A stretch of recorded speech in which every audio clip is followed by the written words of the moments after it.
birth ritual. This is one of my erotic stories, a little out of the ordinary, I hope. So please sit back and enjoy. You are listening to Viola Voltaire, and this is Obedient Love. 8 men followed her on the trail, deep into the woods, to a clearing where the sun warmed the ground with dappled light. In the clearing there were 8 smooth stones, about the size of human skulls, placed in a circle, creating the points of the 8-pointed star. The men were nude and collared and kept their eyes on the ground, awaiting instruction. They each carried a spade in their right hand.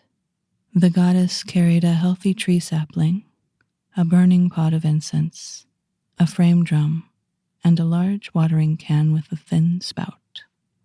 She signaled for the men to walk clockwise, each stopping before one of the stones. She stood at the center. Measure 3 steps from the stone outward, and there you will dig a narrow hole straight down into the earth, about the length of the tip of your thumb to the tip of your pinky outstretched. Kneel and dig. The men dug the small holes straight down into the earth. Good. She circled the men, guiding each one. Now lower yourself onto your bellies and slide your cock and balls into the soil. Your lips will kiss the smooth stone beneath your face. The grass and soil beneath them was soft and prickly. Each man did as he was told, entering the soil, most of them semi-erect from the sheer novelty of what she was making them do. They kissed the round stones. Spread your legs a bit, she instructed. She took the watering can and poured warm water over their scrotums and into each of the holes, now filled with their most tender and eager parts. The sensation of warm clay and sand was something most had never felt. This and the bare feet of the goddess padding round them, stopping to rest upon the stones under their faces as she watered the holes, excited them, and they grew to fill the space. They were now one with the earth, rooted at the cock. Returning to the center of the circle, the goddess took up her frame drum. She gently began to tap it with a slow, sensual beat. Thrust gently into the earth and feel her power. Kiss the stone where my foot has rested.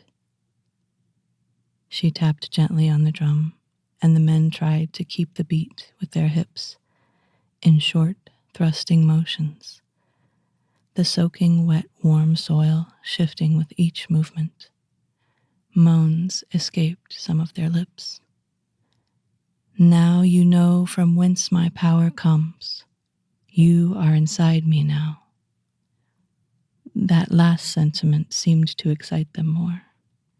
The beat stopped as the goddess sat at the center, knees now wide open, touching herself as the men fucked the ground. She controlled their rhythm with a chant, the words which none of them fully understood, slowing down, speeding up, until she finally came with a loud, heartfelt shout of pleasure. And as soon as she orgasmed, one by one, so did the men, fertilizing deep inside the earth. As they lay there still vibrating from the sensations, the goddess dug a hole at the center of the circle and planted the sapling.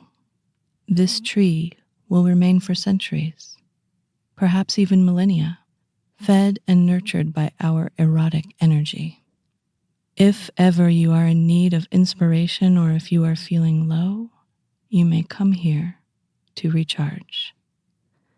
The vibration from the very core of the planet can reach you here. And with that, she had the men stand, cocks all caked in mud. She instructed them to place the smooth stones over their holes, which were perfectly evenly spaced around the sapling, marking the site of the ritual. The men were unaccustomed to having orgasms at all, and so they felt pleasantly sleepy as they followed her back to their homes in the hive, the sun dipping into dusk. She instructed them to clean up and to rest for the remainder of the evening. As they washed away the soil from their bodies, they thought of their own life energy making its way further down into the earth, toward roots and core, nurturing the woods. It felt amazing to be such a direct part of nature, growing all around them. Oh!